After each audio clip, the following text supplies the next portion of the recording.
তাদের কাছে যে ব্যালট পেপার পাঠানো হয়েছে সেই ব্যালট পেপারে কেউ মনে করতে পারেন ঘটনাক্রমে, কিন্তু আমরা বলি যে এটা খুব উদ্দেশ্যমূলকভাবে দেশের কয়েকটি রাজনৈতিক দল তাদের নাম এবং প্রতীকটা প্রথম লাইনে দেওয়া হয়েছে,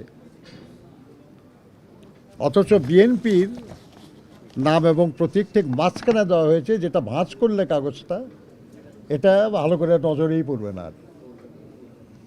আমরা এই নিয়ে কথা বলেছি তাদের সঙ্গে, তাদের কথায় মনে হয়েছে যে তারা বিষয়টি ঠিক ওইভাবে খেয়াল করেন নাই এবং অ্যালফাবেটিক্যালি ঠিক আছে কি না এটাই তাদের কাছে বিবেচনার বিষয় ছিল। কিন্তু আমরা তাদেরকে বলেছি যে আপনারা এখানে 5টা লাইন করেছেন, 5টা কলাম করেছেন এবং 14টা লাইন করেছেন, যার ফলে 3টি রাজনৈতিক দল, বিশেষ রাজনৈতিক দল, তাদের নাম এবং প্রতীকটা প্রথম লাইনে এসে গেছে। এটা যদি 5টা না হয়ে 6টা কলাম হতো বা 4টে কলাম হতো, 14টার জায়গায় যদি 12টা বা 16টা লাইন হতো, তাহলে কিন্তু এই ব্যাপারটা এইভাবে সাজানো সুযোগ ছিল না। কাজেই ব্যাপারটা ইচ্ছাকৃতভাবেই করা হয়েছে এবং আপনারা হয়তো নজরে পড়ে নাই, কিন্তু যারা আসলে ভেতরে কাজটা করেছে সম্ভবত তারা এটা কোনো উদ্দেশ্য নিয়েই করেছে।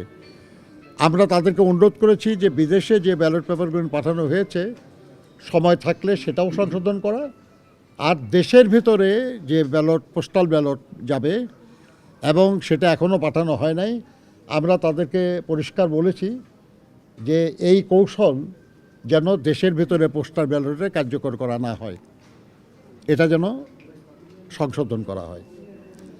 আমরা এটাও বলেছি তাদেরকে যে এই পোস্টাল ব্যালট পৃথিবীর বিভিন্ন জায়গায় যে পদ্ধতিতে বিতরণ করা হচ্ছে এবং এটা সঠিক হচ্ছে না, এটা কিছু ত্রুটি হচ্ছে, যার জন্য আমরা দেখেছি যে বাহরাইনে একটি বিশেষ রাজনৈতিক দলের নেতৃবৃন্দ তারা এই অনেকগুলি ব্যালট পেপার তারা সেটা হ্যান্ডেল করছে।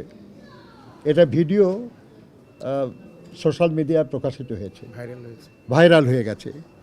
তো ওনারা বললেন যে এটা তাদের নজরে এসছে এবং তারা বাহরাইনে রাষ্ট্রদূতের সঙ্গে যোগাযোগ করেছেন এবং সেখান থেকে যে রিপোর্ট বাহরাইনের গভর্নমেন্টের কাছ থেকে এসছে সেটা এটা স্বীকার করা হয়েছে যে হ্যাঁ এরকম একটা ঘটনা তারা জেনেছেন। কিন্তু এই ব্যাপারে আরও তদন্ত করে তারা রিপোর্ট দেবেন এবং সেই অনুযায়ী তারা ব্যবস্থা গ্রহণ করবেন। আপনারা জানেন যে নির্বাচন কমিশনের পক্ষ থেকে বলা হয়েছিল যে যদি কেউ এই ভোটে কোনো রকমের কারচুপির চেষ্টা করে তাহলে তাদের এনআইডি কিংবা তাদের যে জাতীয় পরিচয় এবং ভোটার এগুলো সব তারা ব্লক করে দেবেন।